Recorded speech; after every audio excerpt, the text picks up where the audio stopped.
Qaramlikda aniqlash testi 10 ta savoldan iborat ha yoki yo'q degan javoblarni bering. Birinchi savol: narkotik moddalar yoki spirtli ichimliklarni qabul qilishni to'xtata olmayman, nazoratim yo'q. Ikkinchi savol: oldingidek ta'sirni sezishim uchun ko'proq iste'mol qilishimga to'g'ri keladi. Uchinchi savol: iste'mol qilmasam yoki ichmasam asabiy, bezovta yoki uyqusiz bo'lib qolaman.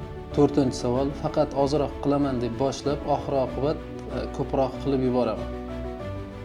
Beshinchi savol: o'sha iste'molim yo ichkiligim sababli oilada yo do'stlar bilan yoki ishimda muammolar paydo bo'lishni boshlagan. Oltinchi savol: modda yoki iste'molimni yashirish uchun yolg'on gapirishga to'g'ri keladi. Yettinchi savol: oldin yoqimli yo qiziqarli bo'lgan narsalarga endi qiziqmayman. Masalan, sport, kitob, do'stlar. Sakkizinchi savol: bir necha marta tashlamoqchi bo'lganman, lekin qo'limdan kelmadi. To'qqizinchi savol: ichki ovozim bu narsa zararli desa ham baribir qilaveraman. 10-savol: o'zimni himoya qilish uchun boshqalarga xohlaganimda tashlab yuboraman deb aytaman, lekin ichimdan bunga ishonmayman.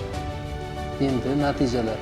Agar 2 ta 3 ta ha bo'lsa, qaramlik xavfi mavjud, uni nazorat qilish kerak.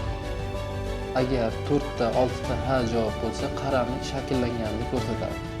Agar 7 ta va undan ko'p ha javoblar bo'lsa, qaramlik to'liq shakllangan va unga professional yordam kerak.